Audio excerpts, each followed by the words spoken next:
রাস্তা তুমি কার, সেই কৃতিত্ব নিয়ে তৃণমূল বিজেপির তুমুল টানাটানির নদিয়ায় দুপক্ষেরই দাবি রাস্তা হচ্ছে তাদের জন্য। বৃহস্পতিবার কৃষ্ণনগর থেকে ভার্চুয়ালি পথশ্রী রাস্তাশ্রী প্রকল্পের আওতায় একাধিক রাস্তার উদ্বোধন করেন মুখ্যমন্ত্রী। তার মধ্যে ছিল নবরা গ্রাম পঞ্চায়েতের এই রাস্তাও।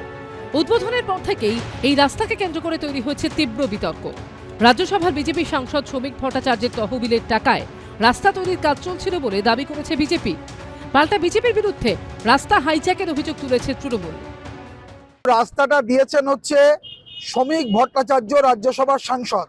তিনি 15 লক্ষ টাকা বরাদ্দ করেছেন এই খামারপাড়া মোড় থেকে তাহেরপুর রোড হয়ে আপনার বাতকুল্লা রোড পর্যন্ত।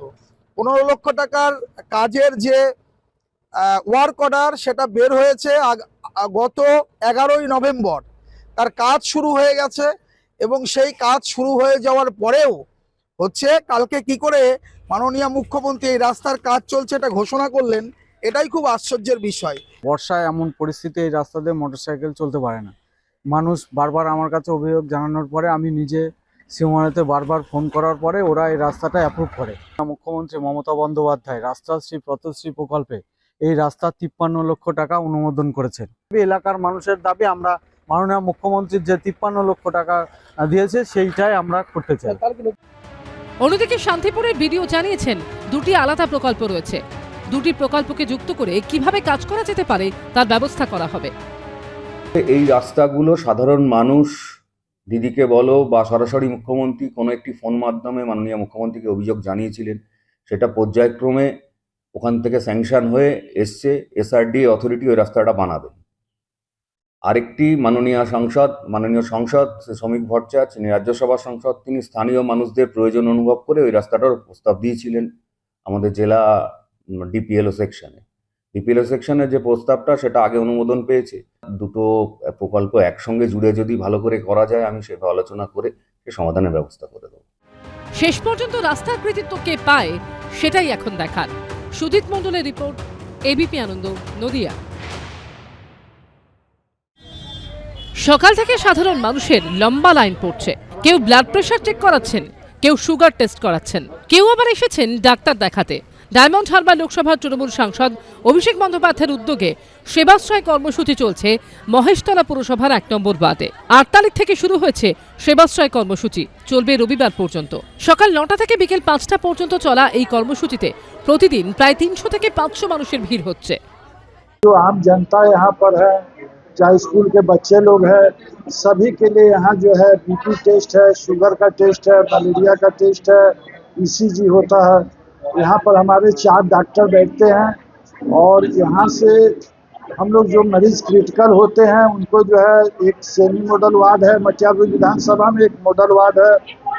हम लोग के पास एक अपना एम्बुलेंस है, यहाँ से हम लोग वहाँ रिफर कर देते हैं।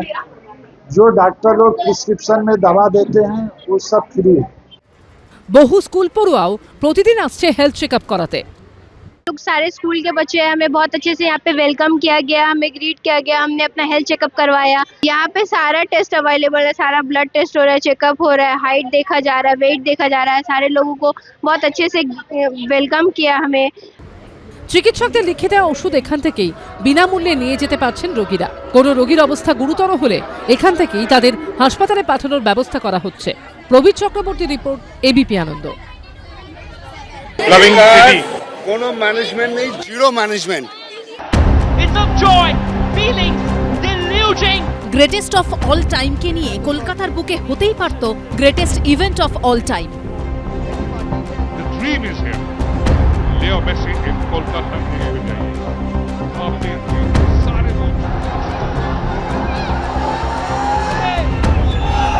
কিন্তু যা হলো তা ফুটবলের মক্কা বলে পরিচিত কলকাতার জন্য লজ্জার।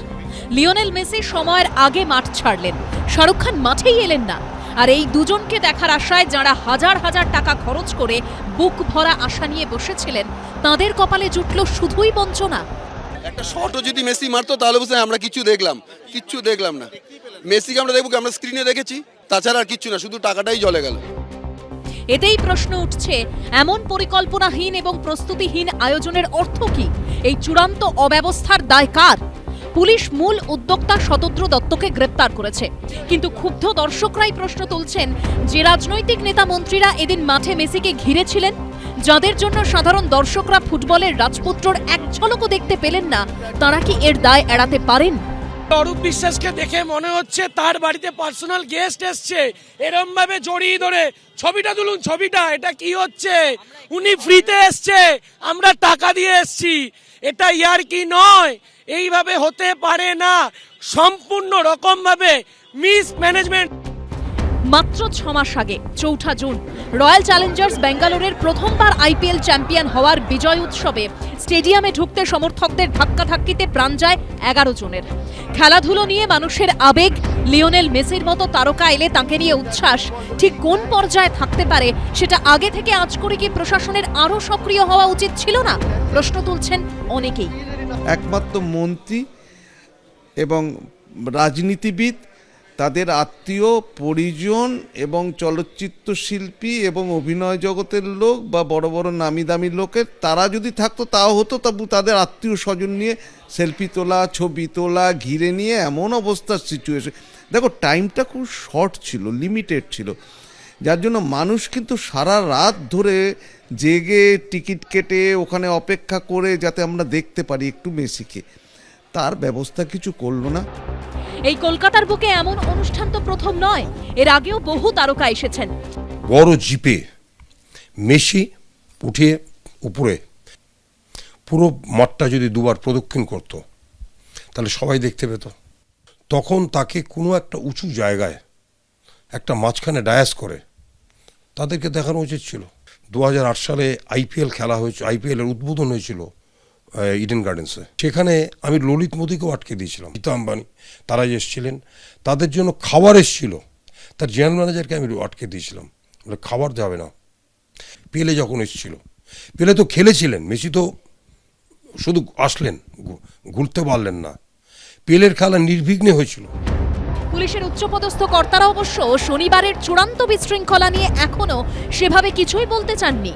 We are taking action so that this mismanagement does not go unpunished.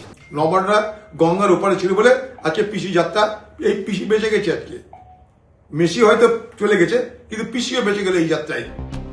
বিরোধীদের দাবি, শুধু মূল উদ্যোক্তাকে গ্রেপ্তার করে পুলিশ দায় ছাড়তে পারে না। অরূপ বিশ্বাস, সুজিত বসুর গ্রেপ্তারি চাই, এবং আমি রাজ্যপালকে লিখিতভাবে দিয়েছি, শুধু শতদ্রু নয়, অরূপ বিশ্বাস এবং সুজিত বসুকে মন্ত্রিসভা থেকে বরখাস্ত এবং আইনি পদক্ষেপ নিতে হবে। সরকার ইতিমধ্যেই তদন্তের নির্দেশ দিয়েছেন, যতক্ষণ তদন্ত চলছে ততক্ষণ কোনো মন্তব্য করব। এই বিশৃঙ্খলার জন্য কে দায়ী, তদন্তে কি তা উঠে আসবে, সেটাই দেখার। অরিত্রিক ভট্টাচার্য, শিবাশিস মৌলিক ও সুদীপ্ত আচার্যর রিপোর্ট, এবিপি আনন্দ। এবিপি আনন্দ, এগিয়ে থাকে, এগিয়ে রাখে।